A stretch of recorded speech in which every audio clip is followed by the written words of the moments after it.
ఈసారి మీ పార్టీని farm house లో ప్లాన్ చేయాలనుకుంటే వెంటనే డోసే యాప్ ని డౌన్లోడ్ చేసుకుని బుక్ చేసుకోండి. నమస్తే రమ్మగారు. నమస్తే జయ. రమ్మగారు, ఏదైనా ఒక మంచి కథ చెప్పుకుందామండి. శ్రమకు తగ్గ ఫలితం కాదు చెప్తాం. సాధారణంగా అలా ఉంటుంది కదా. అవును, ఏదైనా సరే మనం ఇంత శ్రమ పడితే దానికి తగిన ఫలితం లభించాలి. అది మనం ఎక్స్పెక్ట్ చేయొచ్చా రమ్మగారు? చెయ్యొచ్చు. ఎంతసేపు ఫలితాన్ని ఆశించే పని చేయకూడదు. ఎస్, మన పని మనం మనం చేసుకుంటూ పని పోవాలి. మనం చెయ్యాలి. బాగా పనిచేసేవాడికి దానికి తగిన ఫలితం ప్రకృతి ఇచ్చేస్తుంది. వాడికి ఇవాళ కాకపోతే రేపు పొద్దున ఇస్తుంది. ఓకే, నీ పని ఎక్కడికి పోదు. వృధా శ్రమగా ఒక్కొక్కసారి అనిపించవచ్చు, కానీ దీని తాలూకు ఎఫెక్టు ఇవాళ కాకపోతే కాలాంతరంలో అయినా గ్యారంటీగా మనకి భగవంతుడు ఇచ్చేస్తాడు. రైట్, అది జరుగుతుంది. పూర్వమట ఓ పల్లెటూరులో కోటయ్య గారిని ఒక భూస్వామి ఉండేవాడు. ఈయనకి మంచి ఇల్లు, వాకిలి, దొడ్డి, తోట అన్నీ ఉన్నాయి, పొలాలు కూడా ఉన్నాయి. పూర్వం నుంచి వచ్చిన కమతగాళ్ళంతా ఊర్లో వదిలి వెళ్ళిపోయారు. నేనేం చేశాడు, ఒక ఇద్దరు కుర్రాళ్ళని పై ఊర్లలో ఎక్కడి నుంచో పనుల కోసం తిరుగుతున్న వాళ్ళని ఒకళ్ళ వెనకాల ఒకళ్ళని ఇద్దరిని కుదుర్చుకున్నారు. సోమన్న, సూరయ్య ఇద్దరు వచ్చారు. పాతకాలపు పేర్లు ఇవే ఉంటాయి కదా. అవునవును. సరే, వీళ్ళకి ఈ కోటయ్య గారికి ఈ బోల్డంత పొలం, ఎడ్లు, అరకలు ఉన్నాయి. ఈ పాలేళ్లుగా చేరిన కుర్రాళ్ళిద్దరు వాళ్ళ జాతి వాళ్ళే, వాళ్ళేం వేరే కులాల వాళ్ళు కాదు. వాళ్ళలోనే ఎక్కడ గడవక ఉన్న మగపిల్లల్ని, కొంచెం బలమైన మగపిల్లల్ని ఇద్దరిని సెలెక్ట్ చేసుకున్నాడు. సోమన్న, సూరయ్య ఇద్దరు కలిసి పొలానికి వెళ్ళేవాళ్ళు. ఈమె అరకట్టి నాగలి పట్టుకుని వెళ్ళి ఎడ్లను కట్టి దున్నుకొచ్చేవాళ్ళు. ఈ సోమన్న మంచి పనిమంతుడు. వాడికి వ్యవసాయం మీద ఆసక్తి, బాగా పని చేసుకోవాలంతే. అదే, కొంచెం మితభాష కూడా. వాడి దారిని వాడు అరకథ కట్టుకుని దున్నుకుంటూ పోయేవాడు. ఈ పొలం అంతా చదును చేయటం, ఆ వ్యవహారం అంతా చక్కగా చేసేవాడు. ఈ సూరయ్య బేసిక్ బద్ధకస్తుడు. రెండో వాడు పని చేస్తున్నాడుగా, కాసేపు ఏదో దున్ని కాళ్ళు ఆగుతున్నాయి పోరా అని వెళ్ళి పడుకునేవాడు. ఈ సోమన్న మాత్రం పడుకునేవాడు కాదు. పొద్దుదాకా పని చెయ్యాలి అని చెప్పి పొద్దున్నే ఇంటి దగ్గర, అయ్యగారింటి దగ్గర అన్నది, కోటయ్య గారింట్లో అన్నాలు తినేసి వచ్చేవాళ్ళు. అక్కడికి మధ్యాహ్నం 2:30-3 గంటలు బాగా పొద్దు పైకి ఎక్కేదాకా దున్నుకొని పని చేసుకునేవాళ్ళు. మధ్యాహ్నం తినడానికి కూడా చెరుకో ముద్ద ఏదో కట్టించేవాళ్ళు. వీడు ఇక్కడ రాగానే ఒక అరగంట పనిచేసి ఆ రెండో ముద్ద కూడా తినేసి పడుకునేవాడు సూరయ్య. సోమన్న మాత్రం పనిచేసేవాడు.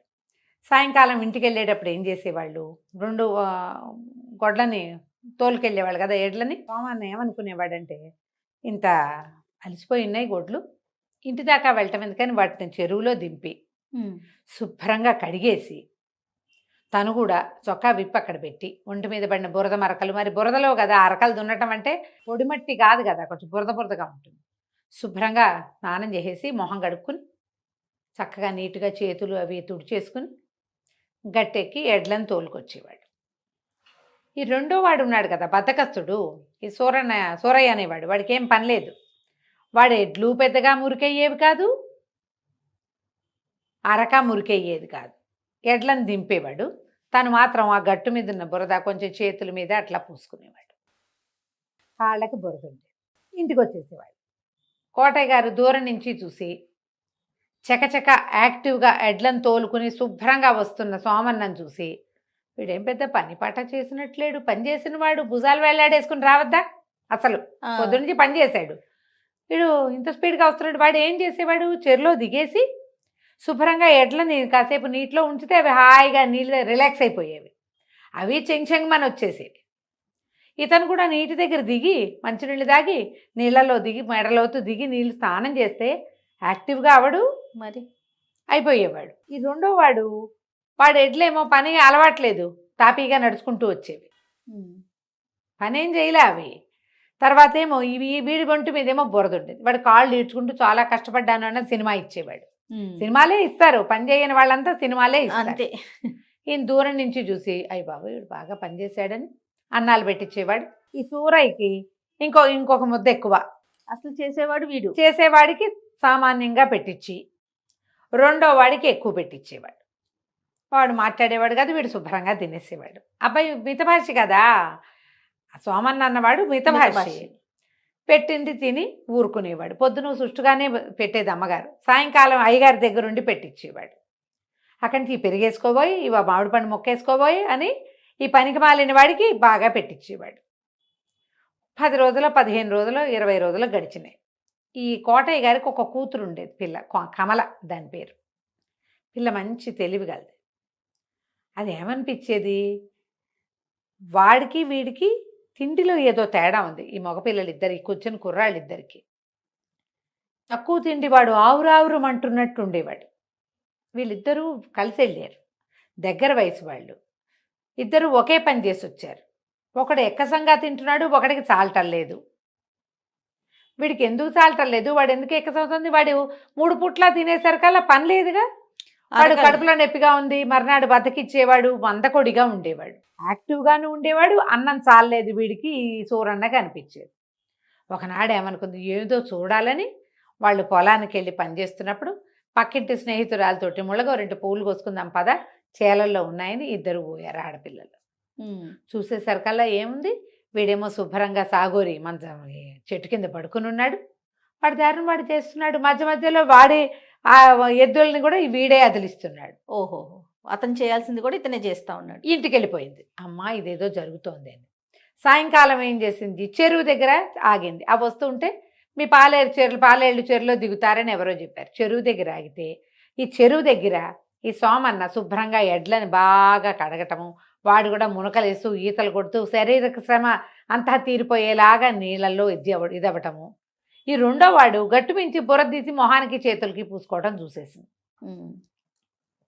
చూసేసరికల్ ఇంటికి వచ్చి మర్నాడు ఆ పూట అన్నం పెడుతుంటే ఏమన్నది, ఆ నాన్న నువ్వు భలేవాడివి, కాస్త కూడా ఆలోచించవు, పని చేసి శుభ్రంగా వచ్చేవాడికి ఏమో తక్కువ అన్నం పెట్టిస్తున్నావు, ఏ పనికి మాలిన వాడు నిద్రపోతున్న వాడిని వాడికేమో అన్నం ఎక్కువ పెట్టిస్తున్నావు, వాడికేమో అన్నం ఎక్కువైపోయి వెక్కసం అయిపోయి వాడికి పొట్టలో డిస్టర్బెన్స్ వస్తుంది, ఎంతసేపు ఏదో ఒక ఇబ్బంది వస్తుంది కడుపులో, అన్నం అరగటల్లా వాడికి. ఆ అన్నం అరిగి బాగా వంట పట్టాల్సిన వాడికేమో నువ్వు అన్నమే పెట్టించట్లేదు, నీ పనులు ఏమీ బాగుండలేదు నాన్న అని తండ్రికి చెప్పింది. ఆయన ఆశ్చర్యపోయాడు. ఆశ్చర్యపోయి ఇప్పుడు సోమన్నని అడగాలి. అడగకుండా ఈ సూరయ్యని పిలిచి, ఏమిట్రా సూరయ్య నువ్వేం పని చేయట్లేదండి మా అమ్మాయి, సోమన్నే నీ బదులు వాడి బదులు కూడా పనిచేస్తున్నట్ట, ఏమిట్రా నీ సంగతి అని అడిగాడు. వీడు వెంటనే తిరుక్కొని, చెప్పకేం చేస్తుందండి, మీ అమ్మాయి రోజు పొలానికి వచ్చి సోమన్న గారితో ఏకైకలు పక్కపక్కలు నేను చూసేశాను, నేను చెప్తానని ఇలా తిరిగిందన్నాడు. అయ్యయ్యో, ఆనంగానే ఒళ్ళు మండిపోయింది ఆయనకి. ఆలోచించలా ఇంకా. ఆ సోమన ఆనందిని లేచి చేతులు కడుక్కుంటున్న వాడిని ఏడాపెడా కొట్టేశాడు ఈయన.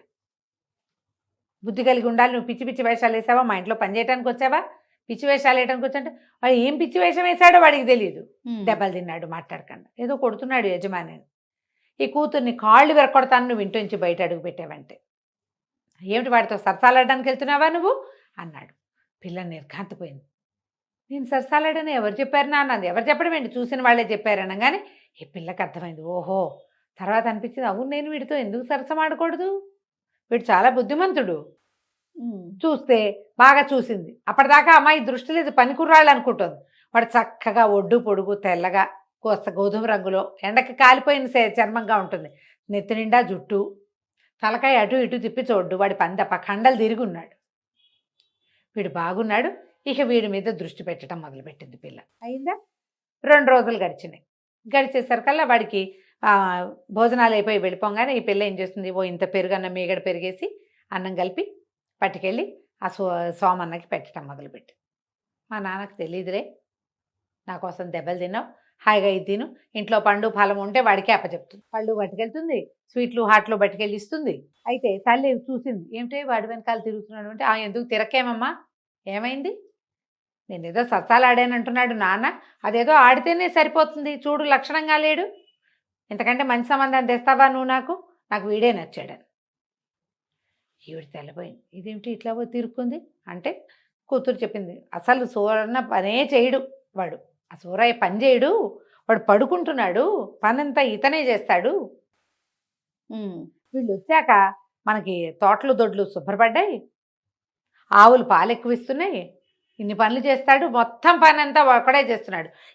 ఇంటి దగ్గర పని చేసినప్పుడే నీకు ఈ సూరయ్య అనేవాడు కాస్త పని చేస్తూ కనపడతాడు, పొలం వెళ్ళాక వాడు ఏమీ పని చేయట్లా, అంత బుద్ధిగా పని చేసుకునేవాడిని ప్రేమించకేమి అనేసరికి ఈవిడ కూడా ఆలోచించడం వల్ల నిజమే, మనవాళ్లే అక్కడి నుంచి భర్తని కేకలేసింది. మీరు మీ ధోరణి పిల్ల కాళ్ళు వేరు కొడతానన్నావు, నువ్వు ఇంట్లో కూర్చుని ఉంటున్నావు, పని వాళ్ళని పెట్టుకున్నానని పొలం వెళ్ళి చూసిరా, అప్పుడు నీకు తెలుస్తుంది. సరే పొలం వెళ్తే ఆయన కనపడింది. ఒకడేమో అరకలు దున్నేసుకుంటున్నాడు, ఇంకొకటి శుభ్రంగా ఇంకోటి పడుకున్నాడు. శుభ్రంగా పడుకుని ఉన్నాడు. అప్పటికి అయిపోయినాయి, అరకల పని అయిపోయింది. అప్పటికి వాడు ఏం చేస్తున్నాడు, ఈ చేలు అవన్నీ సరి చేయటము, తర్వాత ఏమో అక్కడక్కడ ఉన్న కలుపు మొక్కలు పీకేయటము, గట్లు సరి చేయటము, వేరే పనులు చేస్తున్నాడు. వీడేమో పడుకుని ఉన్నాడు. ఉమ్. ఆయన అడిగాడు, ఏమో ఈ సోమన్న పని ఎట్లా జరుగుతుందంటే బాగుందండి. సూరయ్య ఏం పని చేస్తే వాడేం పని చేస్తాడండి, వాడు పని చేసేది ఎప్పుడూ లేదండి. అదేమిటో మరి చెప్పలేదు అన్నాడు. మీరు అడగలేదు కదండి అన్నాడు. అడగకపోతే చెప్పడు. మితభాషి.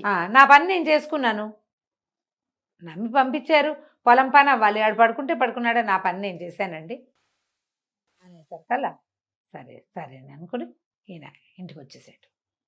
ఇంటికి వచ్చాక భార్య అన్నది, పిల్లకి చాలా మనసుగా ఉంది ఆ సోమన్న మీద, బుద్ధిమంతుడు, ఇప్పటికి ఏడాది అయినా కూడా తన తోటి వాడు పని చేయకుండా తన మీద పని దోసేస్తున్నాడని కూడా మాట్లాడలేదు.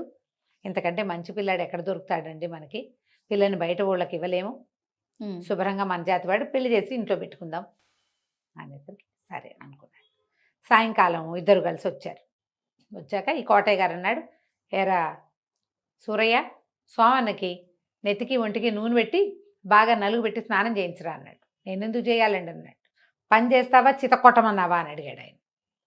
చెప్పిన పని చేస్తావా చితదన్నమన్నావా అనగానే సరేననుకుని ఏం చేశాడు, వాళ్ళు నూనె సున్నిపిండి ఇస్తే ఈ సోమన్నకి నెత్తికి నూనె పెట్టి వీపు గిప్పు బాగా తోమి ఒళ్ళు నలుగు పెట్టి బావి దగ్గర కూర్చోబెట్టి వేడి నీళ్ళు పెట్టారు, వేడి నీళ్ళు స్నానం చేయించారు.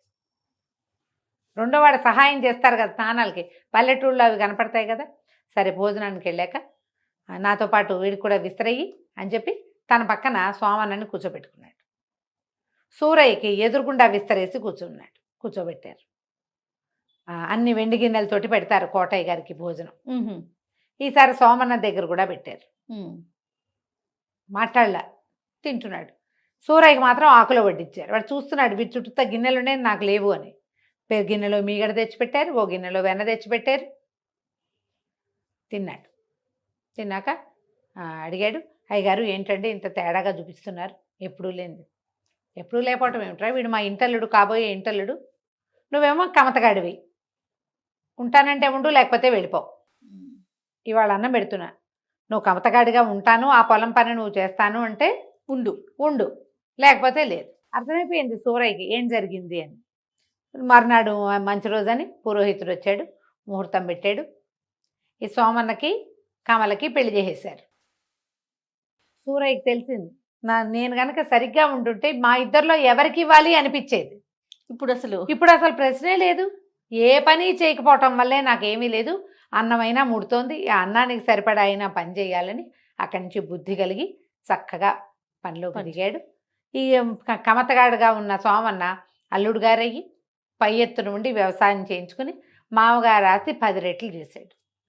సూరయ్య కూడా తన తోటి వాడిని చూసి బుద్ధి తెచ్చుకుని పని చేయటం మెల్లిగా పని చేసుకుని వాళ్లే ఓ పిల్లని చూసి పెళ్లి చేసి అక్కడే వాడికి కూడా ఒక ఇల్లు వేసి ఎక్కడో బతకడానికి వచ్చారు, ఎక్కడి నుంచో ఇక్కడ హాయిగా ఉన్నారు. శ్రమ ఎప్పుడూ కూడా ఫలితాన్ని ఇస్తుంది. అంతేనండి.